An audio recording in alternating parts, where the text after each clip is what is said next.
Намираме се в мотокамп Гилево, на среща на Бак Explorer 3.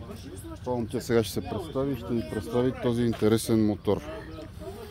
Здравейте, Радослав съм от Balkanic Electric Sports. Това е процесната ни бройка, пистов електрически изцяло мотор, произведен в България. Основните разлики са пробега. 300 км извън градски, 450 градски.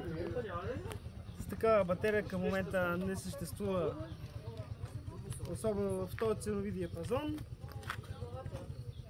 Хванахме да го направим, за да може най-накрая да излезе електрическия мотоциклет извън града. Днес ще направим обиколка с колегите мотористи от ивента, да докажем, че имаме истински пробег, а не говорим измишлятини. Къде се прави това нещо? В София, Драгалевци. Там се намираме. Така, вие си имате сайт. Имаме сайт, Facebook, Instagram. Като модел, това ли е за момента само, което предлагате? Да, това ни е визита, която предлагаме за момента. По-спортен.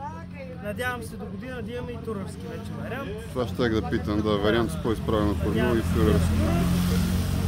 Сега, много хора искат най-различни варианти, но това е ясно от хората. Един иска турър, един е дур, един с регистрацията как стои въпросът, тъй като това е странен мотор?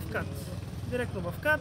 Но това е прецедент някакъв, аз не знам други модели такива, които там нямам все още. Нормативната база все още не е уточнена, не е проблем да се регистрира това нещо. Абсолютно лесна е регистрацията, като си го купите нов, дори може, доколкото знам, и да не го карате мотора. Така, официална цена, може да се каже нещо ли за момента? Този модел е 20 000 лева с ДДС. Спортният модел ще е около 25 000 лева. Така, като данни чухме пробег 300 км максимална скорост. 300, максималната 160-70 някъде ще ни бъде. Както нормално е около 140. Казвате, над тази скорост е разхода на случая на електричество. Пробега е със средна 90-100 км в час, средна скорост е пробега от 300. По принцип на 358 км. Нещо по-различно като обслужване. Какво е предимството на това нещо? Няма обслужване. Гуми и накладки. Това е. Идва зимата, зазимявате, идва лятото, зареждате, махате прахта и карате. Толкова.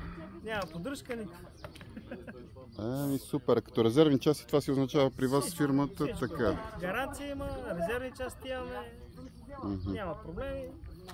Като цяло нищо не се износва. Най-много на 20 000 км лаги да сме на това и това. Нищо повече. Добре, благодаря, че се дойде. И аз благодаря за поканата и за хубавия ивент. Изглежда супер.